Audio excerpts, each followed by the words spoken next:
Pouvons-nous être moins pasteurs, prophètes ou encore apôtres si nous ne sommes pas, si nous n'avons pas une croissance spirituelle? C'est la première question.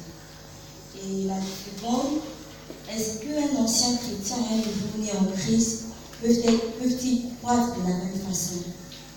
Et la troisième, que se passerait-il si un chrétien ne croise pas spirituellement? Ok, donc on va répondre avec le pasteur François. Donc, la première question, peut-on consacrer un homme, une femme, n'est-ce pas, alors que ce dernier n'a pas atteint la croissance spirituelle? Prophète. Il y a des appelés, il y a des choisis. C'est quoi un appelé et c'est quoi un choisi? C'est la grande question dont on devrait se poser. Et vous allez voir que le Christ lui-même nous a démontré ce qu'il fallait faire. Le Christ a choisi des disciples. Alléluia. Il les a choisis. Est-ce que ces disciples avaient déjà les fruits de l'esprit? Est-ce que ces disciples avaient déjà des dons?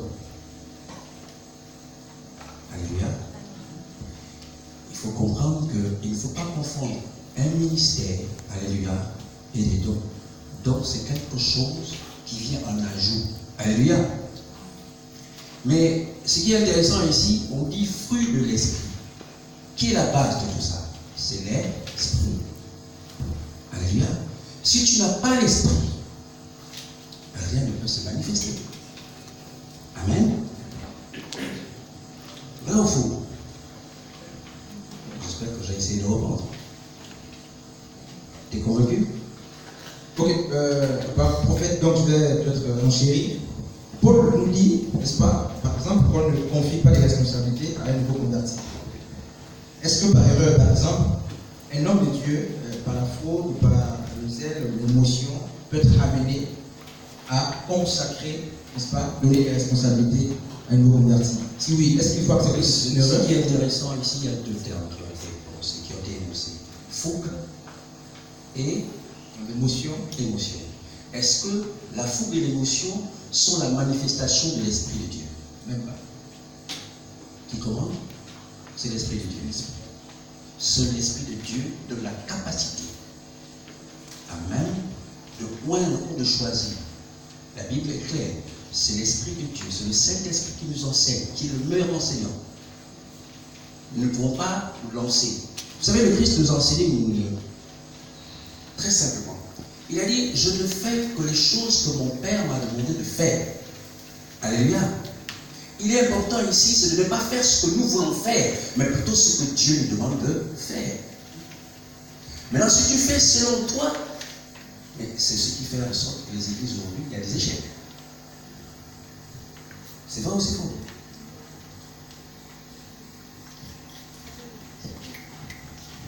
Oui, apôtre. Alléluia. Moi, je vais par rapport à. Je vais peut-être enchérir ce que vous faites dire. Il faut dire en fait que dans les églises aujourd'hui, l'on donne des responsabilités à des personnes dans l'église, la position sociale qu'il a. On ne donne pas parce que le serviteur de Dieu a pris la peine de consulter Dieu sur la personne avant de donner le poste. Aujourd'hui, il y a des départements qui sont bloquants parce que la personne qu'on a placée en tête, c'est vrai que vous avez dit, je suis baptisé à Tubichos, dans une église de Tubichos, je suis baptisé. Mais quelle est la preuve que tu as été baptisé? Ok, il est même rétrograde. Le fait que tu sois rétrograde, comme on va dire, non, tu as été licencié d'une société, tu ne vas pas te pointer, tu as été licencié à Sokoba, tu ne vas pas te pointer à Sud-Afrique prendre un salaire. Il faut poser, il y a toute une démarche que tu dois refaire pour te faire réembaucher. Vous voyez, c'est cette démarche-là. Et le constat qui est fait aujourd'hui dans les églises, c'est que moi je suis DG dans une société, le Seigneur me fait la grâce d'accepter, de l'accepter. Lorsque je viens à l'église, parce qu'il y a le suivi des âmes qui est là, va prendre certains renseignements sur ma personne, mon rang social. Une fois que le pasteur est informé de ça, le pasteur dit, écoute, c'est une âme qu'il faut retenir à l'église. Voilà, parce que si on a arrêté, on a mis responsable, lorsqu'on aura un besoin d'un séminaire, lui, il va donner les sous. Justement, apôtre, il n'est pas normal en fait, c'est la question qu'elle Il n'est pas normal. Et la deuxième question, n'est-ce pas? Que se passerait-il si un chrétien ne croise pas spirituellement? Les dangers, s'il n'y a pas la croissance spirituelle. C'est la mort. Et la troisième, est-ce qu'un ancien chrétien et un nouveau-né en Christ peuvent-ils croître de la même façon? C'est pas possible. C'est pas possible parce que je vais prendre un exemple. Vous avez un véhicule amorti et un véhicule maison mère. Les deux, vous les mettez sur une piste de course, ils ne vont pas donner tous la même puissance. Parce que l'autre, il est encore en forme et l'autre, il est déjà amorti. Donc, la puissance qui va développer les deux moteurs est différente. Hein? Donc, c'est simplement la sensibilité de deux éléments qui va créer la différence. Je peux répondre ça. Pasteur Jean-Siane, on va poser la même question. Quel est le danger réel lorsqu'on impose la croissance spirituelle d'un aîné, enfin, d'un charnel, on entend ici par charnel, bébé spirituel, n'est-ce pas? Lorsqu'on demande à ce dernier de courir au même rythme que celui qui est grand spirituellement, quel peut être le danger? Celui qui est grand est tout grand, mais celui qui est déjà grand. Celui qui est grand, Yus, dans le Seigneur. Un Yus et un Épios. Oui. Si on demande à un Épios de courir au rythme, mais l'apôtre Paul a dit qu'on ne peut pas donner la nourriture solide au bébé. Donc, à chaque espèce de troupeau, un aliment bien déterminé. Est-ce qu'on peut acclamer très fort? Voilà, à chaque espèce de troupeau. Oui, papa. Je vais juste ajouter ceci. Le Christ nous a enseigné et nous a laissé 3 images. La première image, il nous parle du chemin. La deuxième image, il nous parle de la quête. Et la troisième image, il nous parle d'un champ. Ça veut dire qu'on ne peut pas quitter le chemin et aller directement au champ. Amen. Ça veut aussi dire qu'un athlète doit avoir les conditions requises, la formation requise, le caractère, l'alimentation qu'il faut. Ça veut dire que ça nous renvoie ici au type d'alimentation. Est-ce qu'on peut être athlète et concourir et ne pas avoir une formation élitiste? Lorsqu'on est ce genre d'athlète, on finit sur le boisseau. Mais si on a la nourriture solide, on a eu la chance, sinon la grâce d'avoir le régime qu'il faut, amen, à ce moment, on va naviguer sur le champ face aux défis, face aux épreuves, on pourra les glaner et être étonné. Parce que l'objectif ici, c'est de comprendre qu'il y a des épreuves.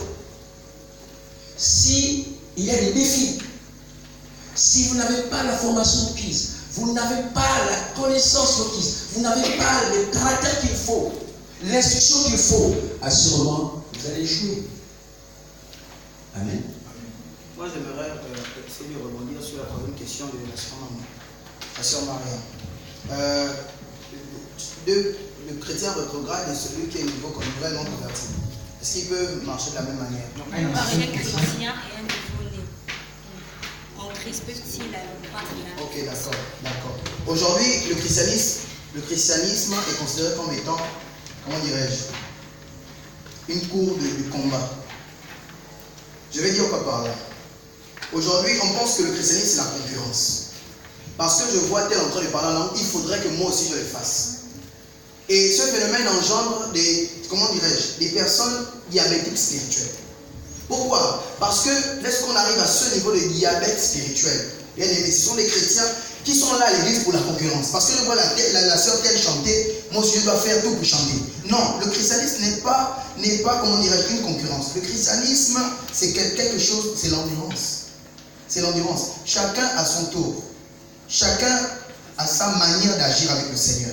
Amen. Donc, lorsque le nouveau converti et l'ancien converti, le nouveau converti est toujours un ancien nouveau converti, n'est-ce pas? Tu as mis un ancien nouveau. Le nouveau a toujours tendance à regarder ce qui se passe dans la vie de l'ancien. Pourquoi?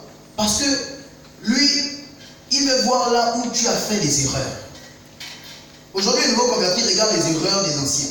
Oh, il est tombé. Oh, donc ça veut dire que si je suis là, ça veut dire que oui, on peut me mettre là. Et aujourd'hui, on ne fonctionne qu'avec les diabétiques spirituels dans nos départements. Et aujourd'hui, ça se fait sentir par la qualité, le rendu même de la chose. Des personnes qui arrivent à l'église, qui font le malin, elles arrivent, elles n'ont pas la notion du temps. Ils se permettent à taper leur pasteur à l'épaule. Ça, c'est l'attitude des nouveaux convertis. Eux, ils pensent que le christianisme, c'est la course. Non, le christianisme, ce n'est pas la course. Les deux ne vont pas croître de la même façon. Pourquoi? Parce que celui qui est tombé est en train de repartir sur les bases. Mais celui qui est encore zélé, lorsqu'il tombe, ce sera difficile pour lui de se relever. Pourquoi? Moi, je conseille beaucoup plus aux nouveaux convertis que lorsque vous êtes en course avec un ancien, et lorsque vous constatez qu'il est tombé, ne commencez pas à juger. Appuyez-vous par contre sur ce qu'il a commis comme erreur pour vous fortifier vous et pour encourager. Aujourd'hui, prions les uns pour les autres.